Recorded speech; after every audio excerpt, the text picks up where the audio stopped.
Morning, welcome back to my channel, welcome back to our new vlog. আজকে সকালবেলা মোটামুটি 4:30 পৌনে 5 নাগাদ উঠেছিলাম, কিন্তু উঠে গেছিলাম সমুদ্রের পাড়ে, কিন্তু তোমাদের সাথে শেয়ার করতে পারিনি। দীপের ফোন থেকে ছোটো ছোটো কিছু ক্লিপ নিয়েছি, শেয়ার করতে পারিনি। তার একটাই কারণ, কালকে রাত্রিবেলা ভিডিও এডিট করে শুয়ে পড়েছিলাম, তখন ফোনের চার্জটা শেষ হয়ে গেছে, বুঝতে পারিনি, ওই জন্য তোমাদের সাথে শেয়ার করতে পারিনি।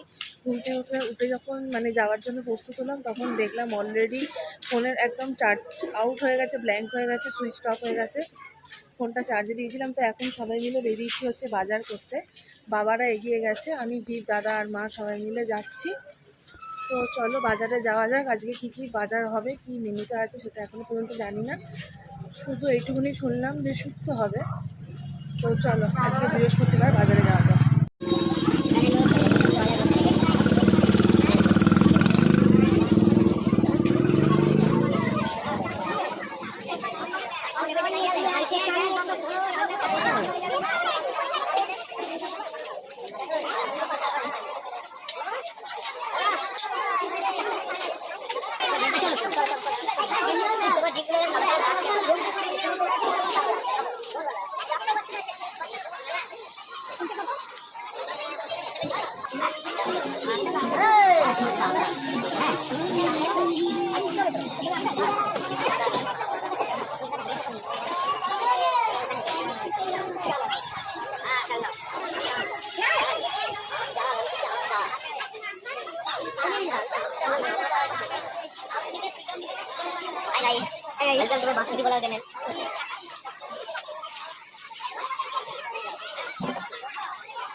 প্রথমে ঢুকতেই হচ্ছে সবজি বাজার, তারপরে এখানে আমরা পৌঁছে গেছি মাছ বাজারে। কি মাছ নেওয়া হবে সেটাই ডিসাইড করা হচ্ছিল। যাই বলো না কেন, পুরীতে মাছ পাওয়া যায় ঠিকই, কিন্তু দীঘার মতো মাছ পুরীতে পাওয়া যায় না। দীঘায় যে এত ভ্যারাইটিস, এত ফ্রেশ মাছ পাওয়া যায়, সেই রকম মাছ কিন্তু পুরীতে পাওয়া যায় না। হ্যাঁ, পুরীতে মাছ পাওয়া যায় না একদম না, কিন্তু দীঘার মতো না। এইটা কি মাছ বলো তো, কেউ জানো? এইটা হচ্ছে শঙ্কর মাছ। আমাদের এখানেও জিরাটে বাজারে মাঝে মাঝে গেলে দেখতে পাই, ওই জন্যই চিনি আর কি। যদিও খাই না, কেমন একটা লাগে যেন, কিন্তু চিনি যে হ্যাঁ ওটা শঙ্কর মাছ। দিয়ে সব কিছু ডিসাইড করে সবাই কী খাবে না খাবে জেনে নিয়ে আলটিমেটলি কাতলা মাছই নেওয়া হলো। এবার এই মাছটা দেখো, সত্যি কথা বলতে আমি তো অত মাছটা চিনি না। আমি মাছ চিনি না বললেই চলে। রুই কাতলা ছাড়া আর ইলিশ, চিংড়ি, পমফ্রেট এসব ছাড়া আমি সেরকম কোনো মাছ চিনি না। মাছ চেনে হচ্ছে দীপ আর আমার শাশুড়ি মা, দীপের মা আর কি। খুব ভালো মাছ চেনে ওরা মাছ খেতেও যেমন ভালোবাসে, সেরকম মাছ চেনেও। তো আমি দূর থেকে দেখতে পেলাম যে এই মাছটা একটা এরকম বড় মাছ নিয়ে যাচ্ছে। আমি মাকে নিয়ে দৌড়ে এলাম, মা দেখবে আসো তো এটা কী মাছ। মা বললো এটা নাকি কান মাগুর। হাঁ করেছিল, দেখেছো মুখটা কেমন, দেখলেই যেন কেমন ভয় লাগছে। ওইটা আবার কী করে খাবে মানুষকে জানে। যাই হোক, যারা খায়, প্রতিটা মানুষের রুচি তো আর সমান নয়। যাই হোক, মোট কথা বড় মাছটা দেখে, দাঁতগুলো দেখেই যেন কেমন লাগছিল। তারপরে চলে এলাম আমরা শুক্তোর বাজার করতে। তোমাদের সাথে তো বললামই সেদিনকে আমাদের শুক্তো হওয়ার কথা হয়েছিল। আরেকটা কথা কি বলো তো, আমরা যে ঘুরতে গিয়ে যে আমরা বাইরে খাওয়া দাওয়া করছি, দুবেলার মধ্যে এক বেলাতেও সেরকম কিছু মনে হচ্ছিল না, এক মুহূর্তের জন্যও মনে হচ্ছিল না।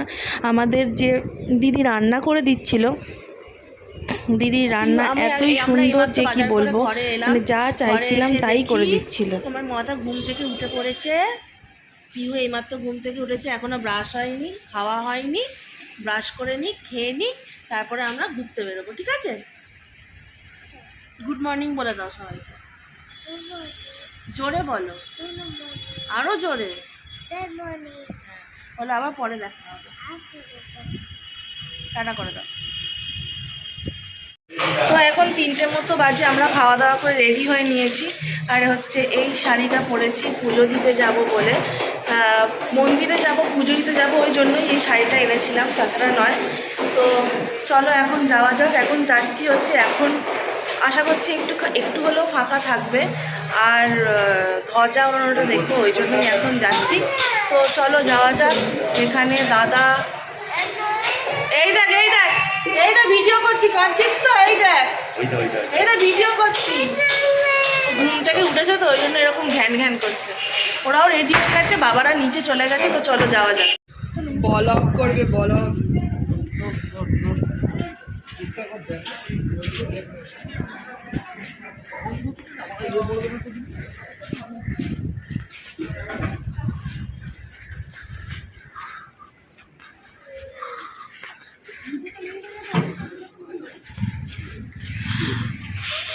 নিচেটা দুই কোণে ঝেবড়ে গেছে।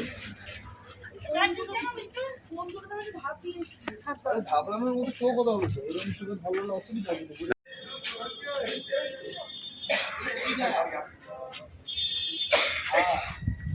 চলো চলো হাই বলো, হাই বলো, হাত দিলে হাই বলো, বলো আমরা মন্দিরে যাচ্ছি, বলো গোপাল দাদা দেখবো, বলো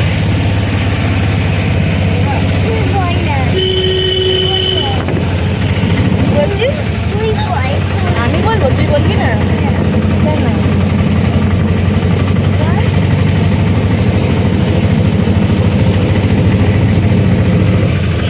এটা তো কেন এখানে মা সরে এলেই বুঝতে পারতো আমরা আগুন দরকার। তো যাওয়ার সময় দ্বীপের একটুখানি কষ্ট হয়ে গেছিলো অটোতে বসতে। আর এখানকার অটোগুলোতে না মানে মিডিলে 3 জনের বেশি বসা যাচ্ছিলো না। তো যাই হোক আমাদের একটু আমাদের হোটেল থেকে কাছেই ছিল কিন্তু ঘুরিয়ে নিয়ে গেছিলো, ওই জন্য টাইম লেগেছিলো একটু 15-20 মিনিট। তো পৌঁছে গেছি, একটু দূরেই নামিয়েছিল আমাদের অটো থেকে, অনেকটাই আমাদের হেঁটে যেতে হচ্ছিলো। আর আমরা লাস্ট গেছিলাম হচ্ছে 2022-এ, মেবি 2021-এ না 2022-এ গেছিলাম। তারপরে আবার এই 24-এ গেলাম। তো 2 বছর 2.5 বছরের মধ্যে এতটা পরিবর্তন হয়ে গেছে কিছুই চিনতে পারছি না, কোন দিক দিয়ে এন্ট্রান্স, কোন দিক দিয়ে এক্সিট, কোথায় জুতো টুতো রাখা হয় কিছুই বুঝতে পারছিলাম না। মন্দিরটা একটা গোল করে গ্রাউন্ড ভাবে ঘিরে দিয়েছে, এবারে এসে দেখছি। তো সেই গ্রাউন্ডের ভেতরে আমরা চলে এসেছি, কিন্তু মন্দিরের ভেতরে তো যেহেতু ফোন অ্যালাউ নেই, ওই জন্য এখান থেকেই তোমাদের সাথে আমি শেয়ার করছি যেইটুকুনি পারছি। তো চলো আবার মন্দির থেকে বেরিয়ে নয় তোমাদের সাথে দেখা হবে। আর পেছনে ওই যে দ্বীপ আর পায়েল দিয়ে আসছে, আর সামনে সবাই এগিয়ে গেছে। তো চলো, ফোন জুতো তো সব জমা রাখতে হবে, সব জমা রেখে দিয়ে আবার মন্দির থেকে বেরিয়ে তোমাদের সাথে কথা হচ্ছে। তো সেটাই বলছিলাম যে কিছুই চিনতে পারছি না, মানে 2-2.5 বছর পরে এসে মন্দিরটা এত সুন্দরভাবে সাজাচ্ছে সব দিক দিয়েই, মানে কমপ্লিট হতে তো অনেকটাই টাইম লাগবে, কারণ ওদের অনেকটা বড় প্রজেক্ট যা শুনছিলাম। মন্দিরের একজন পুরোহিত আর কি, পান্ডা যারা থাকেন তারা একজন বলছিলেন অনেকটাই বড় প্রজেক্ট, কমপ্লিট হতে তো টাইম লাগবে, কিন্তু কমপ্লিট হওয়ার পর দেখতেও লাগবে সেই রকম সুন্দর। দেখো এখনই কত সুন্দর লাগছে। আমরা একটু দুপুর গেছিলাম, আমরা ওই 3:30 পৌনে 4টের মধ্যে পৌঁছে গেছিলাম। যদি একটু সন্ধে নাগাদ আমরা সন্ধে পর্যন্ত আমরা ওখানে বসতাম, কিংবা যদি রোদ না থাকতো, যদি মেঘলা ওয়েদার থাকতো আর হাওয়া থাকতো, তাহলে ওখানেও ঘন্টার পর ঘন্টা বসে টাইম কাটিয়ে দেওয়া যেত। এত সুন্দর আর কি বসার জায়গাগুলো করেছিল, এত সুন্দর মানে দেখতে লাগছিল। তো যাই হোক, আমাদের যেখান দিয়ে হাঁটিয়েছিল, আমরা যেখান দিয়ে ওই মন্দিরের গ্রাউন্ডটায় আমরা যেখান দিয়ে মানে এন্ট্রান্স নিলাম, সেখান থেকে জুতো রাখার জায়গাটা অনেক দূর, বহু দূর, অনেকটা আমাদের হেঁটে যেতে হয়েছিল। ওখান থেকে আমাদের হেঁটেই প্রায় 15-20 মিনিট হাঁটতেই হয়েছিল জুতো রাখার জন্য। আর আরেকটা কথা বলি তোমাদের সাথে, সব থেকে মনটা শান্তি হয়েছে হচ্ছে ওই যে ধ্বজা ওড়ায় যে পতাকা তোলে না মন্দিরের একদম টপে, ওইটা দেখে। মানে সে যে এক কি অপূর্ব বিরল দৃশ্য, কি বলবো, যারা সামনাসামনি চোখে না দেখছে, ফোনে ভিডিওতে দেখে তারা কখনো ওইটা ফিল করতে পারবে না। আমি এতবার গেছি, এই ফার্স্ট টাইম দেখলাম, মানে ওই জিনিসটা দেখে আমি মুগ্ধ হয়ে গেছি, মুগ্ধ। ঘুরে এসে অনেকটাই টায়ার্ড হয়ে গেছিলাম, ওই জন্য একটুখানি রেস্ট নিয়ে ফ্রেশ হয়ে নিলাম। ঘরের অবস্থাও খারাপ ছিল, সব কিছু একটু গুছিয়ে গাছিয়ে নিলাম, কারণ কালকে আমাদের রুম শিফট হওয়ার কথা আছে। আর গলার অবস্থা খুবই খারাপ, গলা ভেঙে গেছে।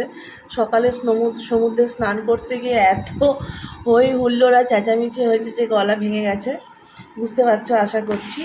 তো যাই হোক, এখন আপাতত আবার হালকা ফুলকাভাবে একটু রেডি হয়ে নিয়েছি।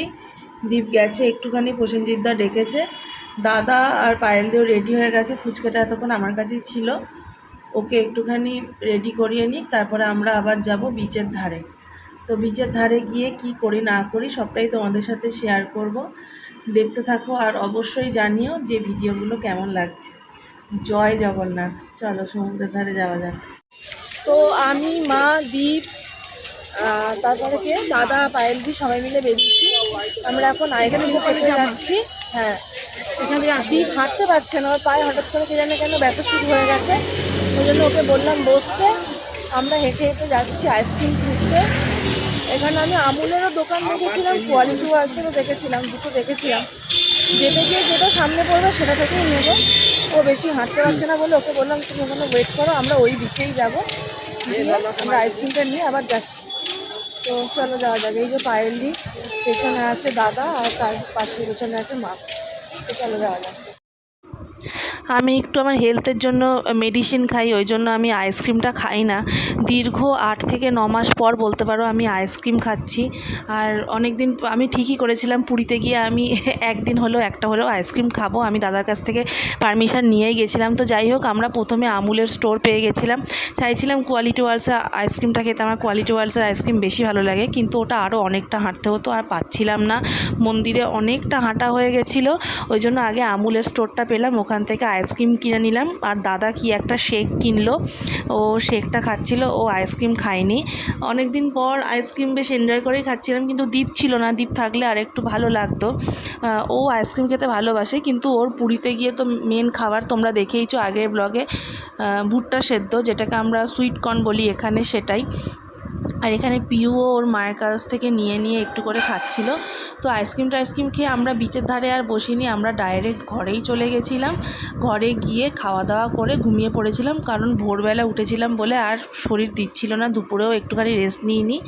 তো যাই হোক, চলো তোমাদের ব্লগটা কেমন লাগলো অবশ্যই কমেন্ট সেকশানে কমেন্ট করে জানাবে। যারা আমার চ্যানেলে নতুন আছে চ্যানেলটাকে সাবস্ক্রাইব করে দিয়ে পাশে অল বাটনটা প্রেস করে দেবে। আর আমার ফেসবুক পেজের নামও ইন্দ্রাণী স্টোরি ব্লগ, গিয়ে তাড়াতাড়ি ফলো করে দাও, ওখানেও নতুন নতুন ভিডিও তোমরা দেখতে পাবে। তো চলো টাটা, আবার দেখা হচ্ছে পরের ব্লগ।